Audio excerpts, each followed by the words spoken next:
ஏன்? திவ்யோட அப்பாவுக்கு கொஞ்சம் சீரியஸா இருக்கு. ஹாஸ்பிட்டல் அட்மிட் பண்ணிருக்காங்க. உங்க பர்மிஷனோடு நான் திவ்யாவை கொஞ்சம் கூட்டிட்டு போக முடியுமா?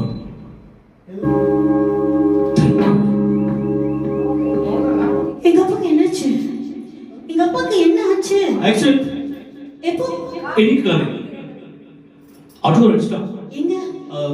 வாணி மகால். வாணி மகளா? நீ அங்க இருந்தியா? நான் தான் அவரை ஹாஸ்பிட்டலே அட்மிட் பண்ணேன். எந்த ஹாஸ்பிட்டல்? ஜிஹெச்.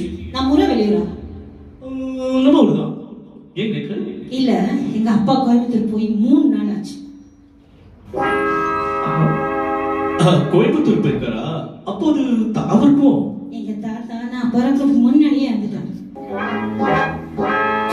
இது பாரு, அன்னைக்கு நீ என்ன எழுந்து தெரியாம நான் போலீஸை மாட்டி விட்டுட்டேன்.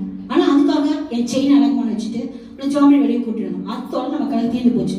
இதை சாக்கா வச்சுட்டு எங்க அப்பாவுக்கு ஆக்சிடென்ட் ஆச்சு, கிளாஸ் கட்டிட்டு வெளியே கூட்டிட்டு வந்து நாளைக்கு நீ ரோட்ல பார்த்துட்டு நீ ரொம்ப அழகா இருக்கன்னு சொல்லுவேன். அடுத்த எங்க வீட்டுக்கே வந்து நீ ரொம்ப பிடிச்சிருக்குன்னு சொல்லுவேன். இதெல்லாம் எனக்கு பிடிக்காது. ஓகே?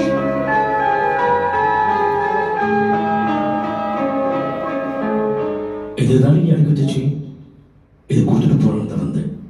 ஆனா நீ சொன்னதுக்கு அப்புறம் தான் எனக்கே புரிஞ்சது. என்னன்னா நீ ரொம்ப அழகா இருக்கேன்னு, உனக்கு ரொம்ப பிடிச்சிருக்குன்னு.